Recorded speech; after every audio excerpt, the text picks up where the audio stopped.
नमस्कार मित्रांनो.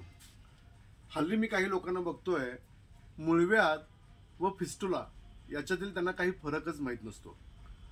फिस्टुला झाला असेल तर मला पाईल्स मुळव्याध झाला आहे असं म्हणतात, व मुळव्याध झाला असेल तर त्या ठिकाणी मला फिस्टुला झाला असं म्हणतात. पण या दोन्हींचा मी तुम्हाला आज अर्थ व त्याच्यावरचा उपचार मी तुम्हाला सांगणार आहे. पहिल्या भागामध्ये आपण मुळव्याध म्हणजे काय हे पहिला जाणून घेऊया. मुळव्याधचे 3 प्रकार आहेत.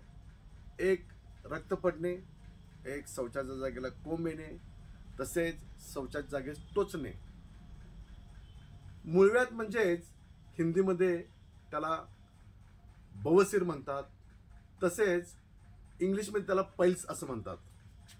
मुळव्याधमध्ये रुग्णाला पहिल्यांदा पोट साफ होत नाही. पोट साफ नसल्यामुळं त्या जागेतून रक्त पडायला लागतं.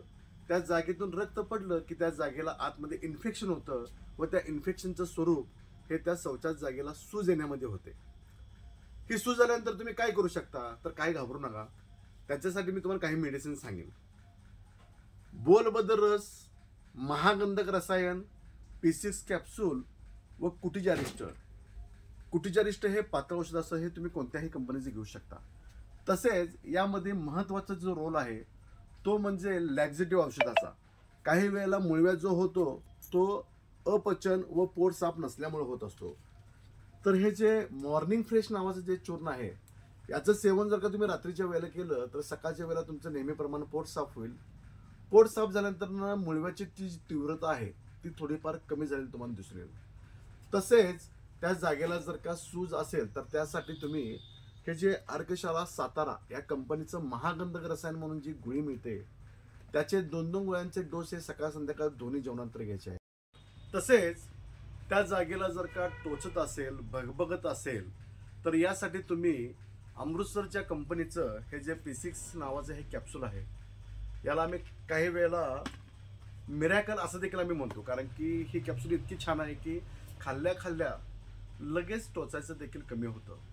त्याचबरोबर जर का त्या रुग्णास रक्त पडत असेल तर त्यासाठी तुम्ही बैद्यनाथ कंपनीचं किंवा इतर कोणत्याही चांगल्या कंपनीचं दूध पपई सुरक्षा घेऊ शकता. कोणत्याही कंपनीचं घ्या. बोलबद्ध रस, बोलबद्ध लाल असं देखील त्याला नाव आहे. हे देखील तुम्ही 2-2 गोळ्या घेतल्या असता तर रक्त पडायचं तुरंत थांबतं.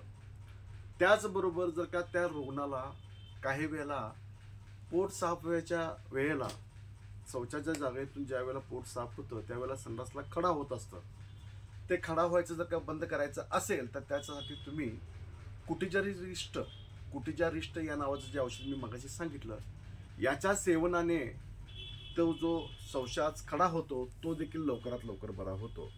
एवढी औषधं ही तुम्हाला मुळव्याच्या प्रकारामध्ये तुम्ही वापरू शकता. हा भाग झाला मुळव्याचा.